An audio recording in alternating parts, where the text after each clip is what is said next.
శివుడు తన భక్తుల కోసం దేవుళ్ళని కూడా ఎదిరిస్తాడు. యమధర్మరాజు అందరి ప్రాణాలను తీసే దేవుడు. తన పేరు చెప్పగానే ప్రపంచం భయంతో వణికిపోతుంది. ఒకరోజు యముడు శివభక్తుడైన మార్కండేయ ప్రాణాన్ని తీయటానికి వచ్చాడు. మార్కండేయుడు పరిగెత్తుకుంటూ వచ్చి శివలింగాన్ని గట్టిగా పట్టుకున్నాడు. రక్షణ కోసం శివుణ్ణి ప్రార్థించాడు. ఇది చూసిన యముడు కోపంగా, "నువ్వు శివుణ్ణి పట్టుకున్నంత మాత్రాన నేను నీ ప్రాణాన్ని తీసుకోలేనని అనుకుంటున్నావా?" మార్కండేయుణ్ణి పట్టుకోటానికి తన పాశం విసిరాడు. కాని మార్కండేయుడు శివలింగాన్ని పట్టుకున్నందున ఆ పాశం శివుడిపైనే పడింది.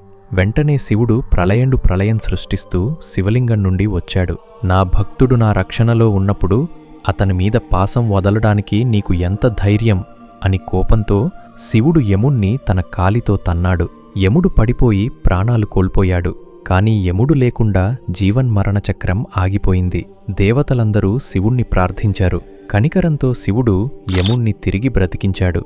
తన నిజమైన భక్తులకు ఎప్పుడూ హాని చెయ్యవద్దని హెచ్చరించాడు. అందుకే శివుణ్ణి మృత్యుంజయుడు అని కూడా పిలుస్తారు. శివుడు ఎలా పుట్టాడు అని ఫుల్ వీడియో చేశాను. ఇక్కడ కనిపిస్తున్న లింక్ పైన క్లిక్ చేసి ఫుల్ వీడియో చూడండి. అలాగే ఓం నమః శివాయ అని కామెంట్ చేయండి. ఓం నమః శివాయ.